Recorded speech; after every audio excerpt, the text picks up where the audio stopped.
வாழ்க வையகம், வாழ்க வளமுடன். வாழ்க்கை மலர்கள். நால்வோர் நற்சிந்தனை. ஜூலை 4. தலைப்பு: மனிதனே தெய்வம். ஆன்ம பேரொளியை மறைத்திருக்கும் தன்முனைப்புத் திரை நீக்கப்பட்டுவிட்டால் மனிதனே தெய்வம். ஆன்ம உணர்வை பெற்றுவிடுகிறான். ஆன்மாவுக்கும் மூல பேராற்றலான தெய்வ உணர்வையும் பெற்றுவிடுகிறான்.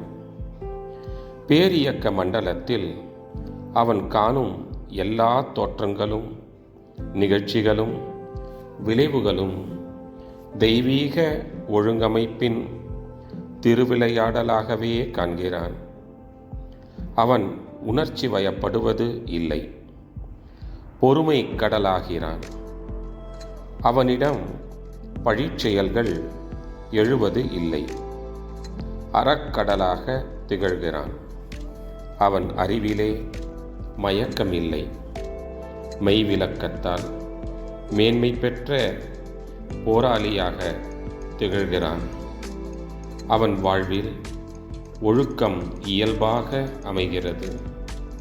அவ்வொழுக்கத்தை பின்பற்றி எண்ணிறந்த மக்கள் தங்களை தூய்மை செய்து கொள்கின்றனர், மேன்மை பெற்று வாழ்கின்றனர்.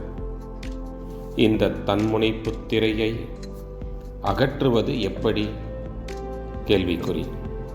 அது அவ்வளவு எளிதானதா? கேள்விக்குறி. அத்தகைய நற்பேறு தனக்கும் கிடைக்குமா? கேள்விக்குறி. இவ்வாறான ஐயங்கள் பலருக்கு எழுவது இயல்பு. மனிதன் தான் தனது தன்முனைப்பு திரையை விலக்கிக் கொள்ள வேண்டும். அதற்கு தேவையானது அக்கறையும் முயற்சியுமே. சிந்திக்கும் ஆற்றல் பெற்ற எல்லோருக்கும் இது கைவரக்கூடியது. அருட்தந்தை. வாழ்க வளமுடன். தொடரும்.